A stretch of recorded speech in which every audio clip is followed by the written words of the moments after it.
But Dr. Ruben, if I'm not going to take too much of your time, I would like to speak on two experiences which will broadly throw light to my concerns on the abuse of the state police.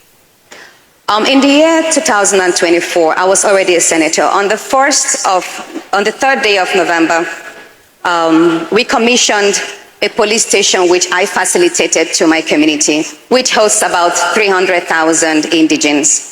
I did notify the then Inspector General of Police, Kayode Agbetekun, on the fact that the police station was already built and ready to be commissioned, ready to be made operational. There was no response.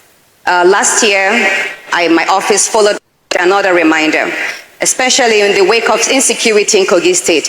Here we had a fully built and equipped police station. Again, no answer, no response.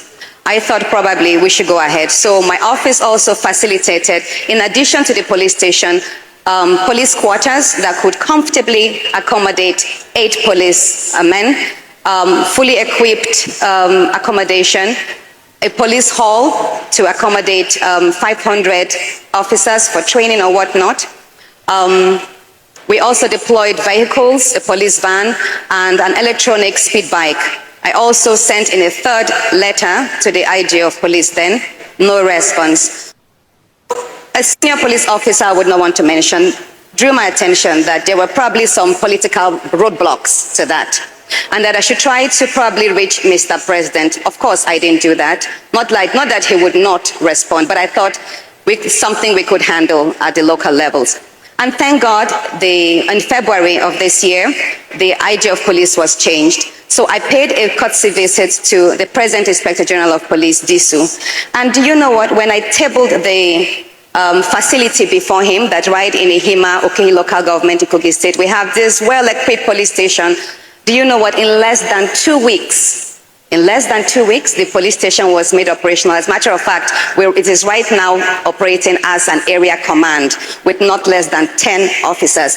So I want to really appreciate the Inspector General of Police, these two to have done that. And what am I trying to say? The same government, the same office, a different response. So by and large, in as much as I'm speaking for the true independence of the institution, of the police institution, we should also not neglect the human factor to this, because no matter the laws we deploy, no matter how beautiful the literatures are in our constitution, we still are going to rely on human beings to effect this. And that is why we must be very careful at the point of recruiting the police officers, because they must be very patriotic, and they must be people who are competent, and of course understand the oaths that they take. That's one example. And the second is with regards to my experiences when I was contesting elections in the 2019 election season, and of course the immediate past 2023, which ushered me as a senator today. My elections were quite broadcasted, the violence I encountered, and a question I've always asked is, what did the police do? And here I am speaking to that, because I am not generalizing the bad of the police, because just like every other sector, whether it's the corporate field or the political space, we do have the good and we have the bad eggs. But the reason, the essence for the reforms, the legal reforms and these conversations is to highlight problems so that adequate measures can be taken to curb the excesses. So here's my experience. At that time, the Commissioner of Police was one Mr. Busari. And I remember when the attacks on me and my team were constant. Houses were burned, people were killed. There was no time that I would get on the field to campaign that we would not go home with at least 18 to 20 persons shot. And I did pay the Commissioner of Police, Commissioner Busari, a visit. And often, most times he would tell me that his hands were tied.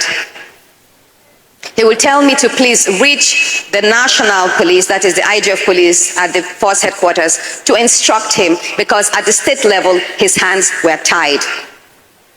And it got to a point when I remember a particular moment, the thugs, the political thugs, were walking openly, equipped with guns, and they were in company of the police. So I drew his attention to that with pictures, and I say, here you have the thugs surrounded by your policemen.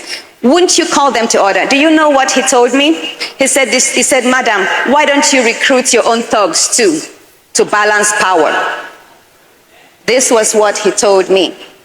So my concern, and leading to that, you all saw, even when in the last election, the roads were cut by the then governor of Kogi State. The equipments used were equipments owned by the CCECC, the Chinese company. I remember placing a call to one of the board of directors that how dare you use or allow your equipments branded CCCC to destroy infrastructure in Nigeria? Is it possible for a Nigerian company to destroy infrastructure in China? And he told me they were working on the orders of the state governor. I placed calls to some, well, I won't mention their names, some really powerful figures from the Air Force to the Navy to the Army, everybody, like an SOS call. And all of them told me that they had no powers to call the state governor to order because he is the chief security officer of the state. So it was more like I had to resort to self-help, get the people together, and we just had our way through. So now the reason why I'm putting this forward is, it is clear that even though the police force then was centralized, the state government in Kogi had absolute power and control over the police in Kogi State. So now that we are actually going to document the independence or the direction of the police, which of course is to complement the federal police, how then myself and ordinary citizens ensure it's in fairness? Yeah. I actually like the point that Senator Natasha Akpoti actually raised here. It's something we need to consider, especially as we draw closer to 2027, where we're going to be carrying out the general election. Now, using the Osun State election as a case study, the video who has granted an interview giving a rough summary of how the election in Osun State went, is at some point it looks more like the people were the one that were actually resisting the talks. So that shows that if these police are actually under the control of the state government, and the governor in charge is also contesting for election, he or she will not want to fail. And so there is every likelihood that the human factor may want to play in, and those police officers may be used to intimidate opponents. So I believe before implementing this state policing policy, they have to take time to strategically think about it, think through it, think thoroughly about it, and maybe after the election period, this can be brought in. So that's just my opinion. I don't know. You can also drop your 1 cent about this state policing of a thing. And also, don't forget to like this video. Don't forget to share and also to subscribe to this channel. Thank you and see you on the next one.